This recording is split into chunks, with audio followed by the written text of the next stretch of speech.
we need, yeah. Man, I got it, wow. Hey everybody, welcome to another edition of Box Seats. This is the show we talk about sports with comedians, and because this is how we do it, we got to get down and get the show started. Let me bring up my man Howie Bell. Howie, how you doing, sir? How's everything? Hey, what's happening? What's happening, Frank Holder? What's good Nice. news, my brother? Now, I'm just trying to hang in there, man. You know how I'm trying to do. Look like you are not in Detroit, though. That's what it looks like. No, and I'm not in the Ritz Carlton either. That's for damn sure. I got that. I understand with that. My man D Jones is in the building too. Damian Jones, comedian Damian Jones. How you doing, sir? Man, it's great seeing you guys for the first time today. What's up? Inside joke. My man filmmaker Jason Hayes in the building too. Jay, how you doing, sir? Not today. Silly fingers on the Patriots, baby. And we I'm can't doing hear great. you no way. Everything's love, man. Well, Let's roll with it. All right, see, he started the show out with that Patriot hate already, bro. I don't even know how we got there, but it is what it is. Hold on, please. I'm sorry, Frank. Listen, I'm in Chicago. I was at my boy crib, and the security guard in the lobby had a Chicago Bears hoodie on and a Celtics hat. Oh my God, it was the craziest sight in the world. It's like D Jones, Pistons hat and Patriots jersey. Yeah, it was crazy. That was bizarre. I don't even know how that happens, man. I gotta be honest with you. I don't know how that happens. D Jones, you all right there? Because you were right.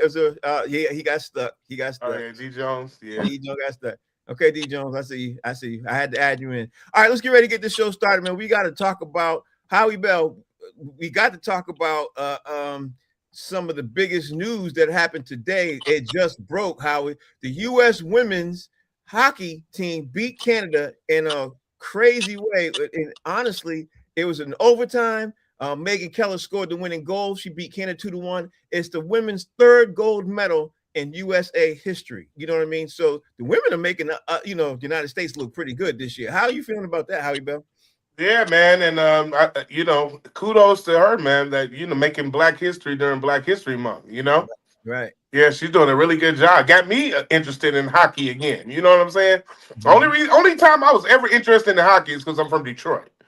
So the Detroit, that's hockey town. So even if you're Black, you're from Detroit, you're gonna know something about hockey because of the Red Wings. But I love it, man. I love what's going on with it, brother. Kudos to her. Yeah, I mean, I gotta say this, D Jones. This is what I gotta say. People are talking about women's sports heavily for the first time in a long time. I can't remember everybody talking about a women's sport like this hot, man. I don't know. What's your take, D Jones? Man, you gotta commend Sally and Becky and Rachel and all those girls out there, man. They're doing a hell of a job. I don't even know if that's their name, but I'm just guessing they white American women playing hockey. There's probably about 4 or 5 Sallys and Rachels on that team. And the USA needed it because we was doing real bad over there in the Winter Olympics. I think Finland or Greeceland or somebody else is killing us. Greeceland? I don't know Greeceland. Yeah, we down there. We need all the women to play all the sports over there. Howie, geography wasn't his sport. Yeah, I don't know where Greeceland is, but you know Greeceland. That's the Orland. That's the place that Trump wanted to buy. Yeah, that's Greeceland. Jay, what's your thoughts been on everybody talk about women's sports, and what's your thoughts on U.S. women's hockey beating Canada 2-1? First off, can y'all hear me? Because I couldn't hear D Jones. Yes. Yeah. Okay. Yeah. I think I've touched on this, since it started. Jason Hayes don't necessarily do the white people Olympics. You know what I mean? I don't care. And, listen, I'm just going to put it out front. Now, I told y'all 2 days ago how to get me to watch this women's hockey. There's 3 things. Mm-hmm. Topless, Uh-huh. G-strings, and oiled up. I saw the game was on. I popped over there. They did not have those three things, so I just kept on going to the next channel. Howie Javen is gonna make me work for my money today, bro. He gonna make me work for my money today, bro. He gonna make me do that. That's what I don't know if that grease and wait. It's baby oil, man. They got baby oil commercials. You're really gonna have Greaseland. He gonna make me work for it today. All right, That's what they should have been playing, Howie, in Greaseland. In Greaseland. Greased up. Baby on ice, baby. It's glistening on the ice. ice, baby. That's what we doing. That's what we doing. All right, Howie. So since you're in Chicago, you might find this one interesting. The Chicago Bears are trying to get a new stadium, and because they're trying to get a new stadium, and it looked like they're taking a major step forward, but they're taking a major step forward to leaving Illinois and literally having the Bears will probably move to a stadium in Northwest Indiana. Indiana lawmakers in the state House Ways and Means Committee unanimously approved an amendment to Indiana State Bill by 27 vote, 24 to zip on Thursday, which was earlier today. There was a clear path for the Bears to build a stadium in Hammond, Indiana. So the Chicago Bears have a pretty good chance of becoming the Indiana Bears. Very pretty good chance of that because they need a new stadium. And here's another thing about it, Howie, that is going to shock the football world. It's going to be a dome inside Bears. Bears will be playing inside at home, which I think, Howie, I think the NFL commissioner eventually wants all the teams to be playing inside. I think they're trying to get to that, but that's a conversation for another day. What you think about the Bears moving, Howie? Listen, man, I am big time on when I go out of town to watch the local news. And I've been watching that story since I've been in Chicago. And that's crazy. Chicago, the city of Chicago still got a chance. So it's not to Hammond, Illinois just yet. But when I tell you Hammond, Illinois has rolled out the red carpet, the way they make it here locally, I'm talking about they are like, yes, come now. They got the land already mapped out. They got, I mean, I'm talking about it's already set, and they're like kind of like shame on Chicago for not really, having, at least their pitch not being good enough, you know what I mean, to where to do it at and all that stuff and keeping it in Illinois. So, hey, man, look like they're going to be going to Hammond. I just did a show in Hammond, Illinois about a week ago. Hammond, Illinois is like, I don't know, Dayton, Ohio. It's a small town. It's right outside of Chicago's south suburbs. How are people in Chicago feeling about this though? What are they saying? Are they happy? Are they happy or are they mad? There's been mixed. I can't hear you. Sorry about that. From what I've been seeing, it's mixed reviews. But from most of the reviews I've been seeing, people have been like okay with it. Really? So yeah, but I'm the diehards, having a problem with it. But from a business aspect, they're saying it's a good move. So they're so it's back and forth. Probably the fans overall probably don't approve of it as much, but it's probably a better financial move for the organization. I think it would be a catastrophe myself because the Chicago Bears is one of the pitstones of the NFL. You know what I mean? One of the cornerstones. That's what I mean. One of the cornerstones. Time's changing, man. They take it. You know what I'm saying? Yeah. It reminds me of when they took the Pistons out of downtown Detroit and they took them to the Palace of Auburn Hills. Oh, it reminds me, and people in Detroit didn't like it. You know what I'm saying? But it was a big move for the Pistons. They wound up winning the ring. You know what I'm saying out there too. So then now they're back downtown, but it's kind of like that same kind of element. Even with the Lions being out in the Pontiac Silverdome and now they're back downtown. But when the teams move out to another place, it does take away, what I'm saying, from the nostalgia and all that stuff. But new times, new day, ain't no telling, man. D Jones, what's your take? My apologies, Howie. Take the Lions instead. Get them out my city, okay? Get them far away. Never. I honestly can't fathom them being somewhere else.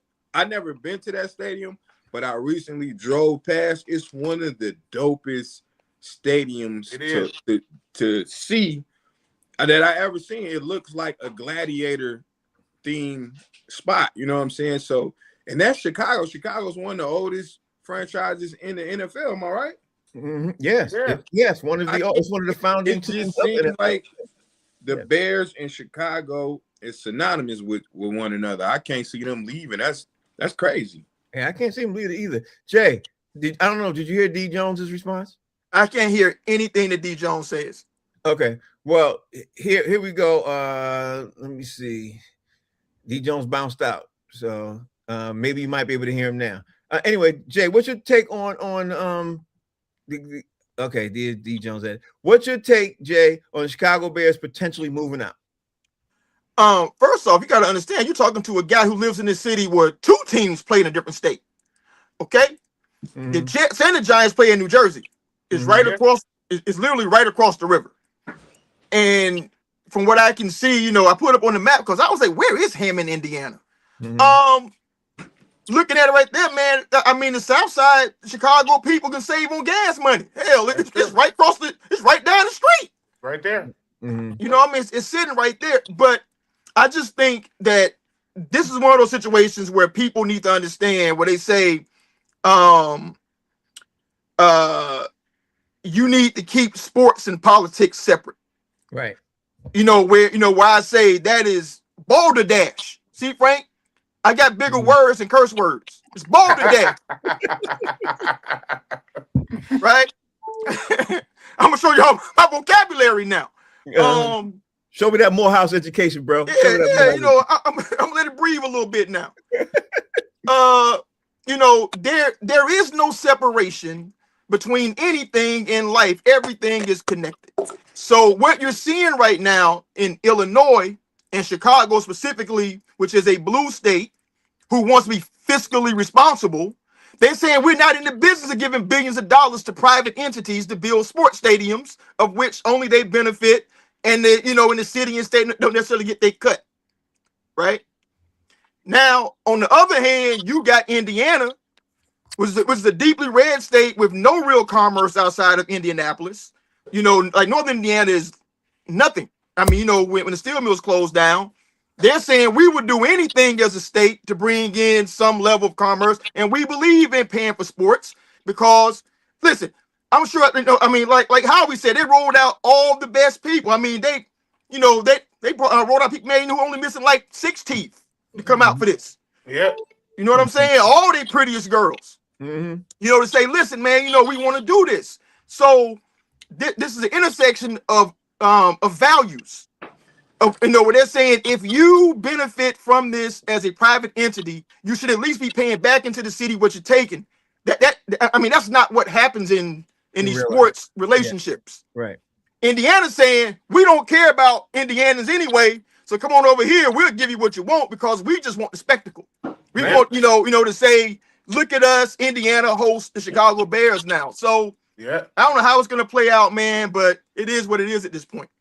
I don't know how it's going to play out either, but it looks really, really interesting to me. And it looked like, Jay, that there's a good chance that they might leave, bro, from way we know business. We know how business is. And it's really looking like they're leaning towards leaving, which is and all the rich dudes are tired of freezing at these games, bro. You know what I'm saying? It's only so many, you know, box seats or, you know, suites or whatever, man. You know what I'm saying? So these new stadiums got way more suites. It's warm and cozy. You know what I'm saying? So yeah. And everybody wants to play inside. Let's be honest with you. People want to play inside. And people feel like they lost games because of outdoor weather. You know what I mean? They should have won. And that's a big spectacle too, which is a whole nother conversation too. But again, Frank, you understand? I live in a city where people cross the tunnel, they cross the bridge, go through the tunnel. Yeah. Giants games are sold out. Jets games are sold out. Yeah. I mean, it just becomes what you do. Right. You know, after a certain point, I mean, it'll be a new normal. Right. It really will be. You're right about that. And you get adjusted to it real fast, especially if your team starts winning. You know what I mean? Especially if your team starts winning. Howie Bell, we got to talk about another interesting topic, man. Patrick Mahomes literally ended up restructuring his contract. He created so much needed salary cap space ahead of this upcoming season. According to Over the Cap, he converted $54.45 million of his salary, literally, and he lowered it to $34.65. He lowered it by $20 million this upcoming season, which is huge because we all know there are people out there who are getting ready to get cut. There are people out there who are getting ready who might have already got cut. There are people out there who want to play with Patrick Mahomes, and Patrick Mahomes wants to win. I think I honestly, Howie, you tell me what you think. I ain't never heard of a quarterback cutting $20 million off his salary to make sure his team gets better. I've never heard of that before. He can make that, but he gonna make that back. Yeah, He gonna make that back. It's Yeah, gonna yeah. be salary bonuses and everything else. He still really didn't lose, but Yeah. you know, it's just the way he's restructured his contract. I've never heard anybody do that. He wants to keep winning, man. He is a winner. Yeah, He don't like being in the Super Bowl. You know Yeah. what I'm saying? So for him, he like, no. You know what I'm saying? His black side kicked in. Nah, man, nah. You know what I'm saying? Nah, we ain't doing this. You know what I'm saying? I got to give up some bread. Give up part of this bag. You think he's doing that so he can make a play to make a run at Ty Hill? Probably. Probably. Why not? Mm-hmm. Why not? I mean, Tyreek ain't did nothing since he left. Nothing at all. Right. Nothing. You know what I'm saying? So I mean, that's his quarterback over there. So ain't no telling. You know, he wants to go back, man. He's a winner, bro. You know what I'm saying? I'm with you on that one. D. Jones, talk to me, man. Tell me what your thoughts are. Patrick Mahomes restructuring his contract, probably one of the best restructures in NFL history. I never heard of this before. What's your take on this, D. Jones? So I heard that any quarterback that takes over like 35% of the salary, those teams never win the Super Bowl. It's only been one, and that was Pat. But so yeah, he's trying to get some players in there so they can win. If you think about it, everybody's saying Kelsey needs to retire, but he was their leading receiver this year. So if you put Worthy on one side, you got Kelsey, you got Tyreek, who's gonna come back, and you got Bieniemy back at as a coordinator. They back in business. They get maybe Walker from free agency to be in the backfield and improve that defense. Man, they right back in there. I hate to see it, but they right back. Once he get healthy, I don't even know how long he gonna play next season. But here's another thought too, bro. Here's another thought too. That I didn't even spring on Howie. I'm gonna spring on you though. What happens if Kyle Pitts from Atlanta signs on over there too? Because you know he's a free agent too, bro. We don't know how good Kyle Pitts is because he never really had a quarterback that was great. And I think Mahomes can make anybody better. You saw a little bit though. We saw a little bit with oh my God, the new one or the older one, the one who's there for. Yeah. We saw a little bit. We saw a little bit. But so if he go over there, man, and he thrives with tight end. So we'll see, man. I didn't think about that either. Yeah. I hope he don't. I hope they all get sick and get diarrhea when they play the Pats. So we'll see. Jay, the floor is yours, bro. They definitely gonna beat the Jags. What's your thoughts? Hey, listen, I'm not surprised to hear a Patriots fan talking about food poisoning some people. Kirk Cousins. You know what I mean? That's just what they do over there. Thanks to white chocolate. It was Kirk Cousins is one I was thinking about these days. But let me say this. Whether they go out and bring back Tyreek Hill or they go get Stephon Diggs, some baby mama's about to come up in the Kansas City metropolitan area, is what I'm saying. That's true. Yes. It's going to be some child support being doled out in the KC area. But clearly, you're not giving money back. I mean, to be a good Samaritan, the organization, you're giving it back because it tells me they probably got specific targets. Saying this person is going to want this number, that person is going to want that number, and let's create enough space to sign these 2 or 3 people that we really got our eye on, that we know will come here because all the back channels been worked out with the agent and stuff. So Tyreek seems to make the most sense, but that injury was gruesome, bro. I mean, God, man, I'm not sure Tyreek comes back before like October or November if he comes back at all this season. Right. So it's definitely a salary cap move, and I honestly don't see Diggs going back to the Patriots. So he would make a lot of sense, for them to pursue. I see Diggs coming back, but if he left, I wouldn't be surprised. And Jay, I had that injury, a little Robitussin, some sleep, you be all right. You put a little tussin on it. On the Tyreek Hill injury, you just rubbed tussin on it. I had that. All right, so Howie, next thing is, man, we got to talk about this NBA tanking, Howie Bell. We got to talk about it because everybody's talking about it. And before let me just throw this story out there first. The Phoenix Suns owner, Matt Ishiba, he sounded off. Thank you, Ishmael. He jumped off and talking about the tanking. He said it's losing behavior done by losers and is much worse than any prop bet scandal.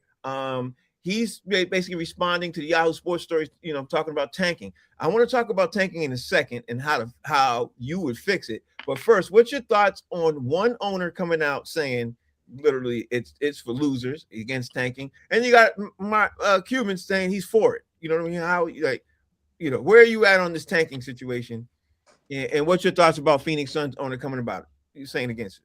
You know what, man? Listen, man. Kudos to the owner for coming out against it, because guess what? Tanking is weak, bro. Mm-hmm. I mean, it's just they've been doing it now. This ain't new, but they're now saying yes. This is what we can do as a strategy. That is the craziest thing in the world to me, bro. What are you gonna do? So you think that all of these you just automatically be good because of your draft picks? Mm-hmm. You're gonna automatically be good, you know what I'm saying, because you lose. That doesn't guarantee you shit. Excuse my language, but what I'm saying is it don't guarantee you nothing to do it that way. It's a weak strategy. It's terrible. You know what I'm saying? Actually, to be honest, it's borderline cheating if you really want to think about it. The essence of it and the morality of it is right there with cheating. So Howie, I'm going to come back to you. Think about this. My next question to you is going to be, how would you fix tanking? So hold that thought. Let me go to Jay. Jay, what are your thoughts on this Phoenix Suns owner coming out against tanking? That's a handsome guy named D. Jones. You want D. Jones, right? D. Jones, sorry. You want me to answer the fixing the tanking part? No, I want you to answer. What's your thoughts on the Phoenix Suns owner coming out against tanking? I'm glad more of the owners need to come out against tanking. It's soft. And who are you tanking for? Like, LeBron ain't coming out. Mm-hmm. Steph ain't coming out. There's no Kareems in this draft. Ain't no Wemby's in this draft. Like, why are we tanking? What are we tanking for? Well, D. Jones, there's supposed to be about 6 or 7 guys coming out. It's supposed to be really good this year. But they not know. When LeBron was coming out, it's like, dog, you got to get your LeBron. When Wemby was coming out, you got to get Wemby. Yeah. Like, if I'm going to tank, it's going to be for somebody that's going to change everything. All right. So D. Jones, hold that thought. Okay. And I also want you to think, how would you fix tanking? Don't answer right now. Let me ask Jay. Jay, what are your thoughts on this Phoenix Sun owner coming out against tanking? You agree with him? You disagree with him? What's your thoughts? You know what? It feels like sour grapes to me from him. You know what I'm saying? Because mind you, this is a dude who went out and brought in KD, paid Devin Booker, traded for Bradley Beal. He had $500 billion in salary, and they sucked. And the best they could do was a 10th draft position. He looking at these teams with lower payrolls. He said, man, we ain't even going to try, dog. You know what I'm saying? We going to get these draft picks. We going to pile them up. And we just going to keep on doing that moving forward, because winning right now does not matter if all you're going to be is mediocre. You know what I mean? So tanking is an issue, but I don't know how you regulate it, because how do you know if players are playing hard or not? How do you know if coaches are coaching hard or not? It just feels like people are harping on something that at the end of the day you really can't regulate.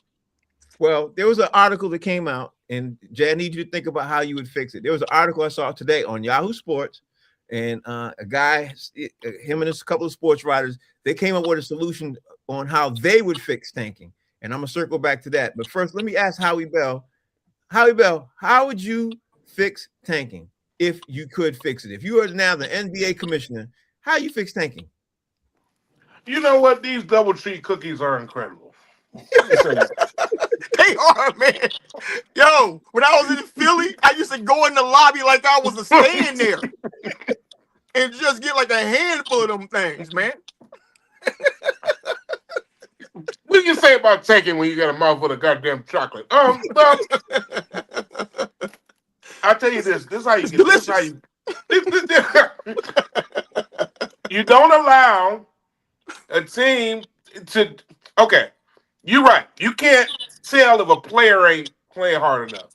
Maybe they need to put some kind of regulation on Like if you're losing, it's hard to do that.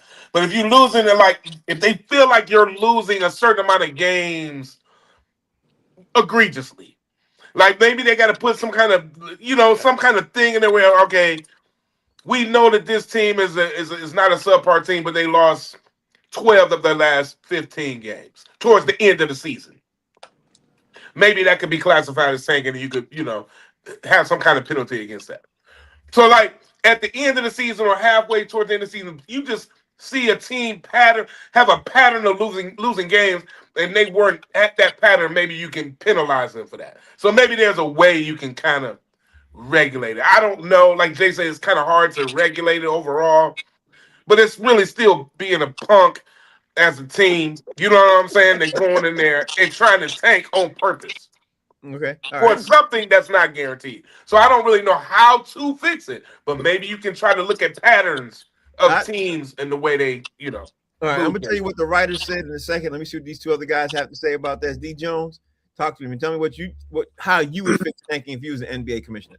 Because I'm a genius, okay? Mm-hmm. I'm a genius, a savant, a philanthropist, and ambidextrous, okay? And You said a philanderer? A philanthropist and I'm ambidextrous. So I don't like the new system where a certain amount of teams get a certain amount of ping pong balls or whatever. I like the old system where the worst team got the first pick and so on and so on. But instead of going worse to the best, let's reverse it. So if you finish 9th, you get that first pick. If you finish 10th, you get so you know how the top 8 go to the playoffs? That last team should get the first pick. That last team. You mean the 9th team? That 9th team, the one that's out, the first one out the playoffs and go in reverse. So the funny thing is, that's exactly what the writers said. But I'll circle back. Because I'm a genius. Because you're a genius, D. You're a genius. That's how you fix it. You're a genius. Jay, how would you fix it? To me, this feels like people are trying to get us a solution for something that I don't think is really a problem. Right? And I said that to say this. Things kind of seem to go the way that you expected things to go back when they rolled that ping pong ball machine out and you saw the balls fall out one by one. Mm-hmm. It kind of always worked out the way it was supposed to. Now that they just show up, with stacks of envelopes and just start reading names, now all of a sudden, we shocked all the time about how did San Antonio, how did Dallas, right? Bring back the ping pong ball machine. Let that thing run in front of everybody, just like like here in New York, we had Vanessa Vega. Mm-hmm. Call that number out, and you go one by one by one by one. Start that first, and then let's see if things still look the same kind of way. Okay. Well, D. Jones touched on a little bit about what the writers said. The writers said that you should, after the All-Star break, they suggested that one way to fix it is fix it by winning. So have All-Star break. If you're terrible by the All-Star break now, from the All-Star break on to the end of the season, you whoever wins the most out of the worst teams, they get the first pick. That's basically what D. Jones said from 9th on. You know what I mean? In that thing. And I was like, but that don't sound fair either, man. Because what if you just really suck? You know what I'm saying? And you just sucked all season. Yeah, you could be deprived. Trying to incentivize people to win. You know what I mean? And that could do that. I understand what you're saying. That can incentivize you to win. I don't think there is a solution, honestly, for tanking. I don't think there is one. I mean, Charlotte and New Orleans got to get penalized. We know they just really suck. Yeah, we do. Yeah. But that's actually a really, really good point, because you mean to tell me I got to play hard in the second half and I'm already terrible, man, and then I'm not gonna get the pick? Oh, man, so how they are playing hard? They're trying to win. They just can't. Yeah. I can't win. They got some nags. They need some quarter horses. All right, so we're going to come back to the NBA because there's a couple other topics I want to talk about, especially when you have players getting injured and they ain't really that injured, but they say, you know what, I'm taking off the rest of the season. That also falls into the tanking. But Howie, let me talk to you about this next thing. I know you all seen it by now. You had to. The UCLA center, Stephen Jameson, gets ejected by his head coach, Mike Cronin, after committing a very hard foul on the UCLA Bruins down 27 with 4:26 left in the second half of the 82-59 loss on Tuesday at the Breslin Center. Michigan State's Carson Cooper appeared to have an easy breakaway layup, but as Jamison swatted from behind and Cooper went down, Cooper got up and immediately got in Jamison's face before the two were separated. Then the coach comes in and throws him out the game. His own coach. I've never seen that before at all. Howie Bell, were you for that, against it? What's your thoughts on when you saw the coach throw his own player out the game? Well, first of all, to the UCLA coach, man, I saw his post-game interview. The only thing I didn't like is he was like, I don't give a damn about the Michigan State fans. Well, we don't give a damn about the UCLA fans either, bro. You know what I'm saying? Yeah, he had a whole slick comment to say about the fans from Michigan State. Listen, man, y'all got blew out. Y'all got beat up. Old boy was a poor sport. You threw him out to save face. That's what happened. I watched that game. He threw him out just to save face, because if he didn't, it was going to be ugly, man. It was already ugly. It was just that loser, I'm down, so let me start a fight thing, bro. That's what it boiled down to. He threw the guy out, gave him the second, he gave him the, advanced him, gave him the second play, threw him out himself. But it was really on some, let me just do this. Because in the post game, he didn't really sound like, he sounded like he made that decision, blah, blah, blah. But he was angry, though. You know what I'm saying? He was angry at Michigan State. He was angry and he was embarrassed. You got beat up, bro. You got beat up. I you know what? I tend to agree with you. What's your take, D. Jones? What's your take? Man, I would transfer the next day, bro. I didn't like it at one bit. That was weak. And you want your player to, he didn't try to hurt him. It was a hard foul. I've seen harder fouls outside on the playground, man. That was an embarrassment.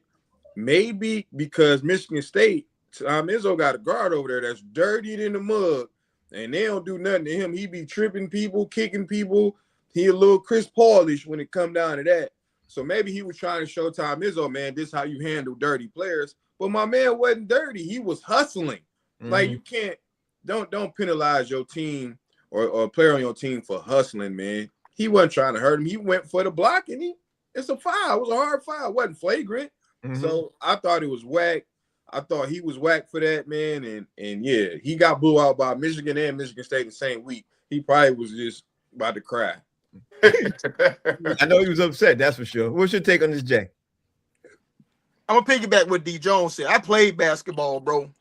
If my coach did that when I'm out there like playing hard, first off, if we getting smacked, you ain't gonna have no 360 dunk contest in front of me. Because if I can't win the game, I'm gonna win the fight. You know what I'm saying? I'm gonna win something tonight. I ain't leaving here empty-handed. But as a coach, if I'm on that team and I have the ability to transfer, I am transferring at the end of the season. I'm out of there. Matter of fact, I might not play for him for the rest of the year. I'd be like, hey, man, I'll go to class, man, but I'm out of this thing, man. Time the spring semester end, I'm out of here. Because you can't do that. You can't show up your own players. That's something that you talk to him in the locker room about. If you got a problem with it, you don't show up that player in front of the world.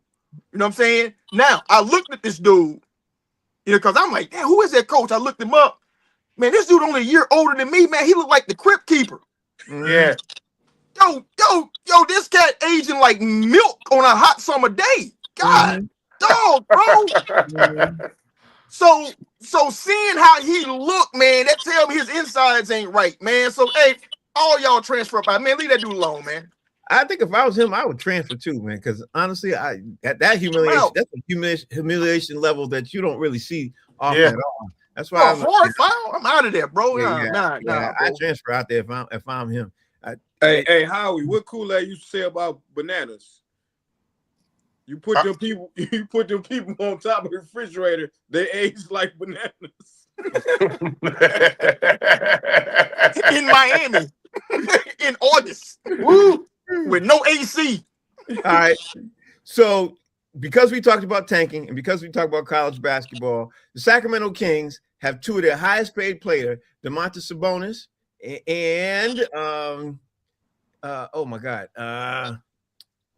I forgot to write the other guy down. But Zach LaVine. Here you go. Zach LaVine, Domantas Sabonis, and Zach LaVine both underwent season-ending surgeries on Wednesday, and both are out for the entire season. And right now, they have the league worst 12-44 record, and they lost their last 14 straight games. Howie, 14 straight. Howie, I know we talked about tanking. I know we talked about a lot of disrespect going on here and everything else and how to fix it and everything else. But Howie Bell, when you have your players who get a little knick-knack injury and they say, you know what, I'm going to be out for the whole season, bro, I don't know what you do. I don't even know what to do, Howie Bell. I don't know what to do. Tell me how you would handle that and what you would do. And then the thing is, how can we gauge if they lying or not? Yeah, exactly. You know what I'm saying? Does the association need to put together, outside of the personal trainers or your team physicians, somewhere where you gotta go through the NBA physicians too? You know what I'm saying? Like to see if you see that. What are these dudes are? Let me tell you something. This new age stuff, bro. You know what I'm saying? These are new age dudes, man. They want to get paid without doing nothing. Now, everybody wants to get paid the easy way. They don't want to work for it. I don't care if they good or not. That's just the new day we in, man. Nobody want to work for nothing. So we don't know if they're lying. We don't know if they, tanking. Are they tanking for the team or are they tanking for themselves? Let me just save myself for the next year. If I don't play good in the first month or something next year, I'm going to give me another injury. I mean, what is going on? It's like a slippery slope, bro. You know what I'm saying? It's like you don't know who to believe. You know what to do. Your team's like, yeah, we'll tank. I mean, come on, man. The integrity is shot. We might as well just pitch pennies or play craps. I mean, this is all gangster, you know what I'm saying? Street gambling at this time.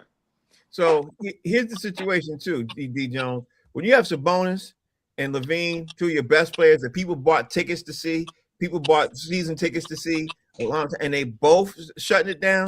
And you just at the All-Star break, and you bought those tickets, which are expensive, and you brought them in September, and the game is in March.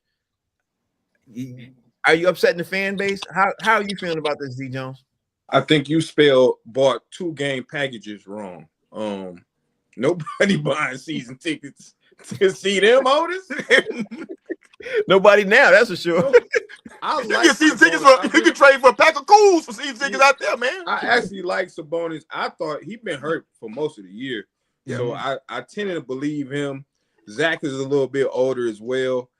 I think their problem is coaching and not tanking. I don't think Doug Christie a good coach. I don't know how you lose. Well, they was on the Bulls together too and was losing. Maybe they just can't play together. But DeMar DeRozan, Zach LaVine, and Sabonis can ball, man. And I don't see how they not winning. Some of that is coaching. Got to be some of that is the GM. And I don't think they tanking. But they could. I mean, Sabonis been playing for a long time, and he played tough basketball. He ain't out there without doing any contact. So he can really be hurt. But maybe he just tired of losing, man. Hey, man, I'm hurt. My back hurt. I'm out for the season. And I wouldn't be mad. You're also forgetting too, man. 2 seasons ago, people were talking about them making it to the finals. Not even 2 seasons ago. You know what I mean? That's when they had De'Aaron Fox, though. Yeah, it is, but still. And Mike Brown. And they had Coach Mike Brown, right? But it was 2 seasons ago. My point is, well, I think some of this is coaching. Maybe, but 2 seasons later to be one of the worst team, the actual worst team in the league, that's pretty bad. There's a lot to do with that GM. I don't know. I don't know, Jay. Talk to me, Jay. What's your take on 14 consecutive losses? 2 of the big players right now sitting out, and if you're Sacramento, man, I don't know. What do you do? So we've been talking about how do you know if a team is tanking or not. Now, while I'm not sure, I would think Sacramento would be a red alert, okay, as to a team that's tanking. Because when they were competitive, they traded off their best players. They got rid of De'Aaron Fox. Y'all forget they had Tyrese Halliburton too, right? You remember that, right? Yeah, they did. Yeah, they had Halliburton too. So they always offload any quality player that they have as if they ain't even trying to win. And honestly, I don't even know if the picks matter to them. You know what I'm saying? So with them, bro, I mean, it's just hard.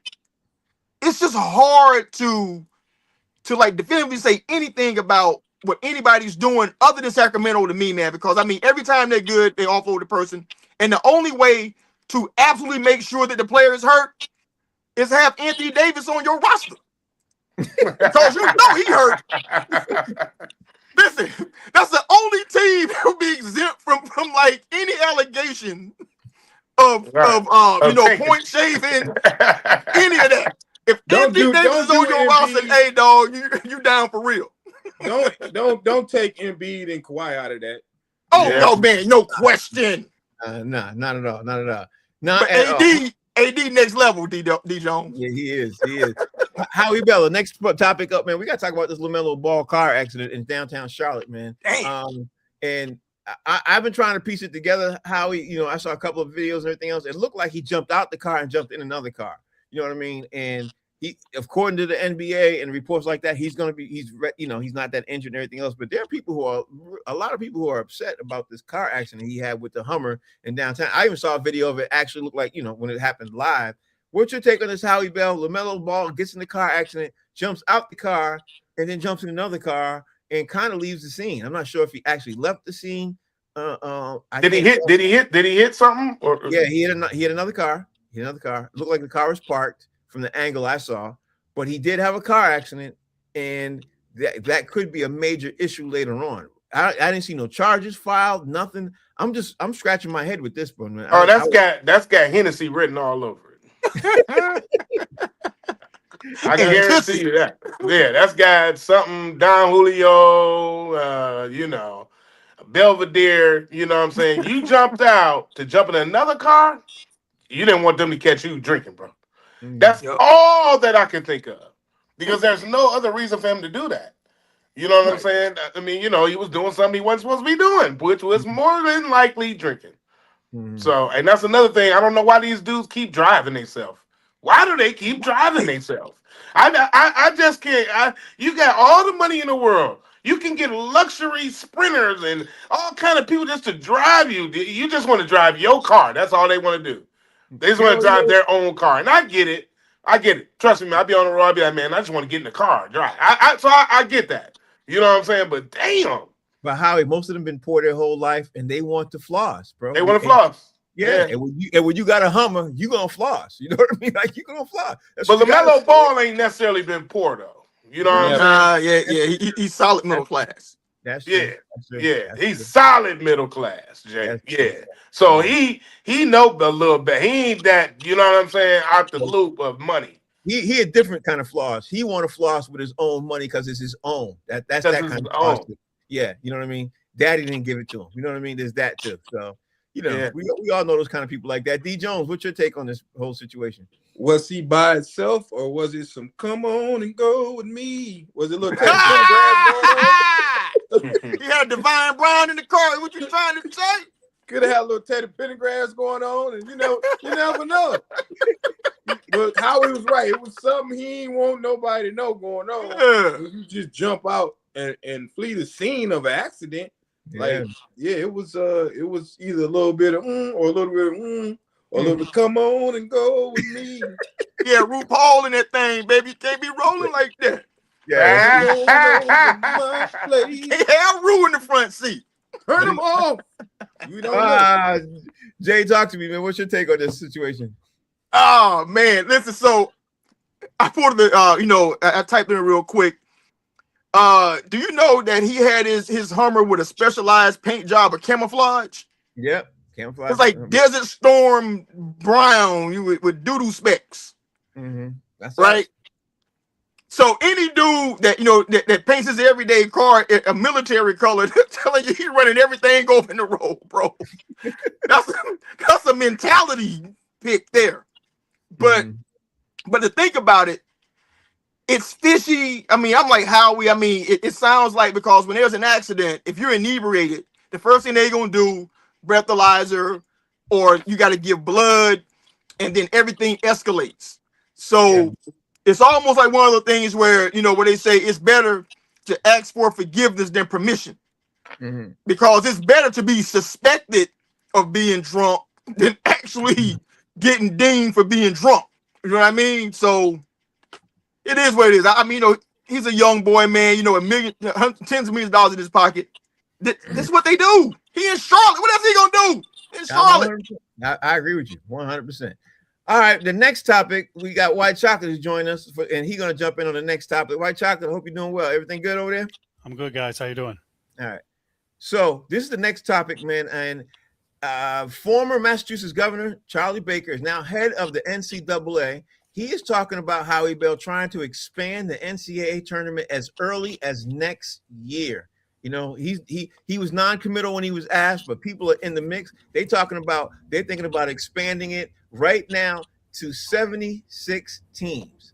Howie Bell, how are you feeling about the NCAA tournament expanding? I'm not sure about that. I think them games that be on TBS and all that's True TV and all that, that's enough. I mean, that's right. You know what I'm saying? That number 16 team against number 1. Come on, man. That's enough, man. You know what I'm saying? We don't need another round of trash, basketball play. You know what I'm saying? For people to try to be a Cinderella. You know what I'm saying? Like, what are y'all trying to do? Right. Nobody's gonna make it from the last spot to win that title. If you expand this to 70-something games, I guarantee you they won't win. You know what I'm saying? So I don't know why they're doing this. It sounds dumb. Sounds like more money involved, more gambling. It's definitely more money. And you know what it is, Howie? In my opinion, in my humble opinion, I think it's they're going to try to get more excitement in the first round. How they. That's what I'm saying. That True TV round, that first round, that boo-boo round. Somebody beats somebody by a buzzer beater. You know what I mean? I think they're trying to add more buzzer beaters because the buzzer beaters are exciting. I think that's what they're trying to do. D. Jones, what's your take on the 64 trying to expand to 76? What's your take, D. Jones? That they trying to go to streaming next and get some of that streaming money. Since everything else going to streaming, you're not gonna see the number 1 versus number 74. They're gonna still get them cats the buys. Yeah, those gonna be the little teams that really ain't supposed to be in there playing each other and knocking each other out. So, I mean, I can't do 600 games in a day no more. It's just too much. Mm-hmm. And if I was a betting man, I would lose my wits. You know what I'm saying? Well, D. Jones, I owe you, man. I owe you right now. You got me really pissed off at you because you got me this Fire Stick thing, and I can't even move from the TV now, bro. With all these damn games, I told you, I can't move. I can't move, man. Too many games. Too many games. Too many games to watch. All of them. Yeah, and you be trying to watch all of them. Next thing you know, it's late. It's 3:00 in the morning, and now you're mad for the whole day. Jay, talk to me, man. What's your take on this NCAA tournament going from 64 to 76, possibly next year? Well, what Charlie Baker didn't say was that a kilo of cocaine comes with your cable subscription to be able to watch these games. That's true. That's true. You know how hard it is to watch 65 games? I'm trying to tell you. With 65 teams? Come on, man. 64 is 32 games. Yeah. That's 32 games, bro. Like in a 2-week period. Mm-hmm. So, I mean, I think it's more, what D. Jones said. They're just trying to expand to go to provide content to other platforms. So now it screams on CBS, USA, True TV, and TBS. So it screens on 4 networks. So you want to add 12 more teams when you're already on 4 networks? How do you do that? This shit gonna be on the Weather Channel. It's gonna be on Cooking Telemundo. Telemundo showing games. They gotta bring back PBS for this. Just to air games. Yeah. Showtime at night. You're gonna have to stop watching that. Yeah. We're gonna be airing games on Block. I mean, to me, it's just another way, man. To boost revenue. To get. Yeah. To make more money. For NCAA at the expense of the players. It definitely is. White Chocolate, what's your take? You guys remember the Tom and Jerry cartoon when he put the toothpicks in his eyes? That's how you're going to be watching these games like that. You're not going to be able to, you won't be able to see your hand in front of your face. Listen, it's all streaming. It's all like what you guys said. It's the gambling. And because of the NIL money, they want more teams and more colleges to get money and have guys in lesser schools be able to transfer to a better school.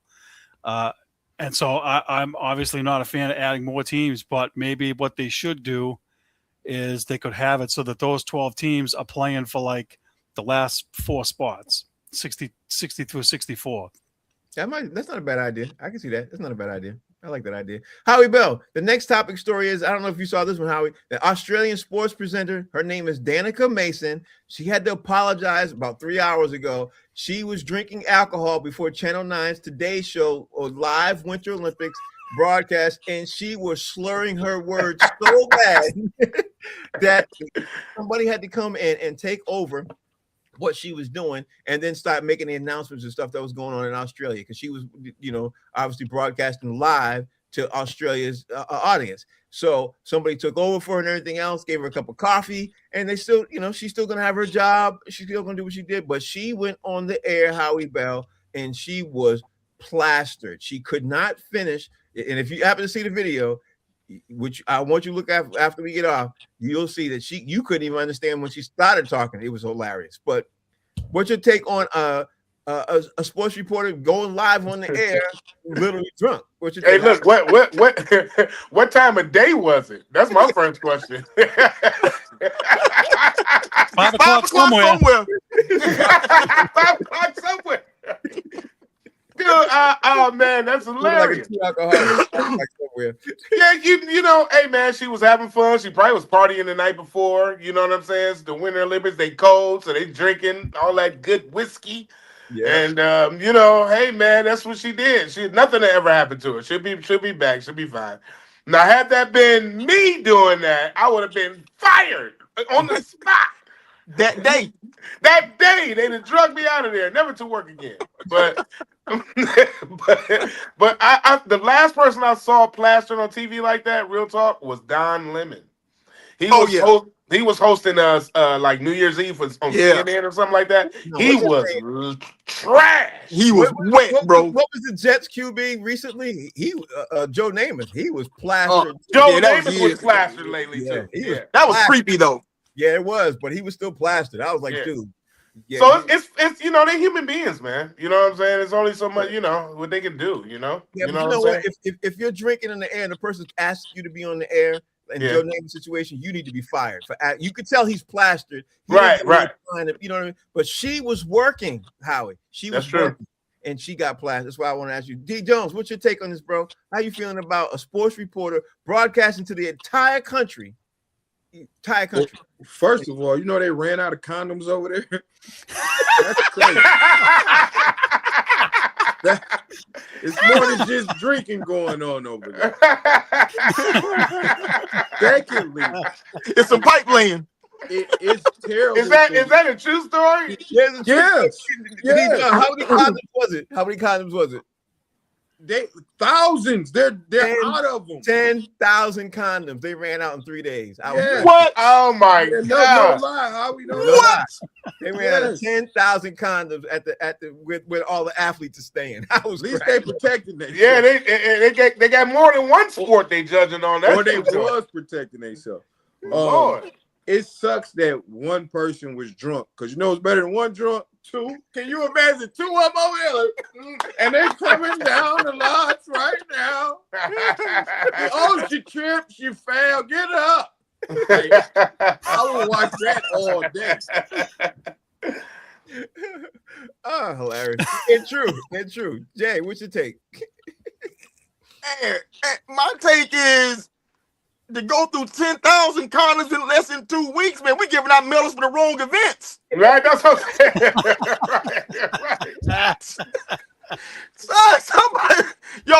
Some dude over there, he probably ain't placed nowhere. Hey, Jay. He placed somewhere. He just didn't place on the stand. But he laying pipe like rotor out that thing, bro. I thought pole vaulting was a summer sport. Now, so let's go back to the main out there with all the snow bunnies right now. What? Are you kidding me? They running loose in the wild in natural habitat in the snow in the mountains? There's one brother out there. You know what? If there's one brother up there, he burned through about 700 by himself. Trust me. Just on the fetish tip. Oh, there's one over there. Let's go Probably talk did. to him. You You know what I'm probably saying? But in terms of getting drunk, first off, you got to understand, you got to give her some grace because Australia is like 2 weeks ahead of us. You know what I'm saying? Like in terms of the time zones. It is already March in Australia right now. So if they like in a certain time or whatever, you know, there, Australia's probably like 12, 13 hours ahead.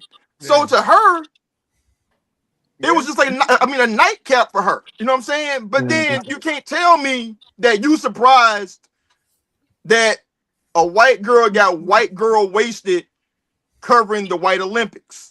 It happens. It happens. That's just what happens. I mean, there's an expectation of that. White chocolate. What's your take? Frank, as Yeah. you know, every once in a while, Yep. I like to indulge in a Steve Rogers every now and again. So if I come on here slurring, you're gonna know what the reason is. Yep. I know. Listen, she had a faux pas. She was having a good time, and she's lucky she didn't get fired. But you know, like you guys already all mentioned, you know, it's a different time zone, and you know they must get bored at some point in between if they're not actually, you know, they're in the van trying to stay warm, whatever it is, and they gotta they have wait a lot until of they go business. live. So Yeah. There's she a was lot probably of, like, let me just have one or two. Maybe that's all it took. I don't know, but there's a lot of downtime. can't blame him. Yeah, there's a lot of downtime. Tons of downtime. All right, so we can ready to roll up out of here. I'm looking at the time. Howie Bell is in Chicago. Tell everybody out there how they can tell you, you know, follow you, Howie, and what you got going on, and why you in Chicago. We are in Chicago. It is a beautiful day here. I think it got almost up to 60 degrees or something here today, or something like that. Yeah, it's absolutely gorgeous here. Listen, it's gonna get back there. You know, it's pneumonia weather. People be sick tomorrow. Trust me. But I'm doing Riddles tonight. If you're in Chicagoland, Chicago area, come see me at Riddles tonight, man. Come down and hang out. Me and my good brother Kevin Tate will be down there with a couple other special guests. So, and you can always follow me, Howie Bizzell, HOWIE BIZZELL. Howie Bell. There it is. There it is. D Jones, what you got going on, and how can we follow you? Follow me at 313 D Jones tonight. I'm downtown Detroit at the Comedy Bar. So y'all got an hour to get ready and get down there. Comedy Bar tonight. There it is. Jay. Follow me at JD Hayes. I'm out here in these streets, baby. Yeah, he always is. He always is. Okay, wifey's rushing me. I'm coming. White Chocolate, how can we follow you? What's going on? Follow me and Frank on Boston Straight Shooters on Facebook and YouTube. We got a lit show tonight, Frank, 8:00. Frank, real quick. Frank. Go Pistons. The Knicks suck, Mo. And I hope Mo's watching. Tonight, I'm going to see, wifey got me tickets to go see Howard Hewitt. So whether I fall asleep or I stay awake, that's going to be an event that we're going to check this out tonight. Okay. And I wifey, want to thank you, God, for giving me one more chance. Underrated, man. Howard He gonna be Hewitt, drunk too. He's on my all-time underrated list. yeah, he is underrated. And Howard, you know, and Howard knows how to do his thing. Yeah. He does. So let's All get the ready to- Howards are good guys. Love that dude. Great dude. But hey, Frank, real quick, one thing's clear, Bernadette like light-skinned dudes. Bernadette, did you hear that? Jay said that you like light-skinned dudes. For the record. You, Howard, probably dated Eric Benet before that. You know what I mean? You heard her? Did you hear her? She said, "Cut it out, Jay. She gonna punch you in the eye." I added that part. Only got one good one, Bernadette. Spare me. All right, we gotta roll up out of here. The name of the show is called Box Seats. We're gonna have I'll be sure. Yo, we'll see y'all tomorrow. Tomorrow's 5:00. 5:00 Friday. We got to obviously talk about everything else that's going on. More about the Olympics. More about all the hot topics in sports. The name of the show is called Box Seats. Thank you all for watching. We'll see y'all. Peace.